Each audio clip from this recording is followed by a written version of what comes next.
Hey guys, let's talk a little bit about ethics today. Sunday, I'm going grocery shopping, but listen, I've been thinking about a client of mine. His name is Dan.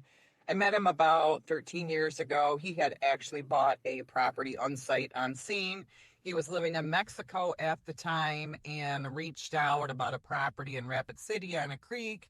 I spent 3 or 4 days doing the research on the well, septic, went, looked at the house, did videos, all of that good stuff, put in an offer. He bought it and he moved here from Mexico. And then he became, a pretty decent friend over the next decade before he left the area. So after he'd been up here for a couple of years, decided he wanted to move on to Manistee Lake. He's a retired DNR officer, and a property came up that I was representing a seller on, and he wanted to buy it. So he did.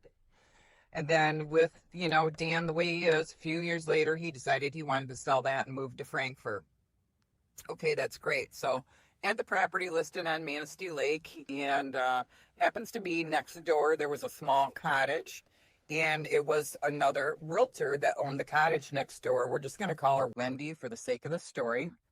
So it's Memorial Weekend a few years back, and the phone rings. I see it's Dan.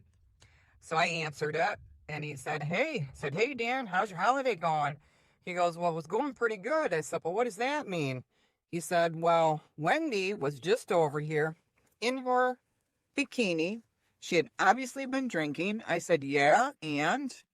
He goes, she told me if I fired you off my listing, she would buy the house outright for full price and not charge me a commission. Again, ethics? For real, you guys? So we'll just fast forward. The way that I work, I know dozens of agents that would have just got on the phone right away, called this person, had a not so great conversation with her, and left it there. Not me. I am old enough to know better. I call it the unsent letter or the unsent text. Really got to think things over, before you open your mouth. So throughout this, I never did call her, but the next week I did call my office manager, run it by her, and I decided that's where the buck stops. I've had so many agents in my 25 years step on my throat, just do dirty things, and I wanted to put a stop to it. So, of course, yep, took her to the local board. We won the case. She got a fine. But again, you guys, not all agents are created equal. Real truth. Have a great day, guys.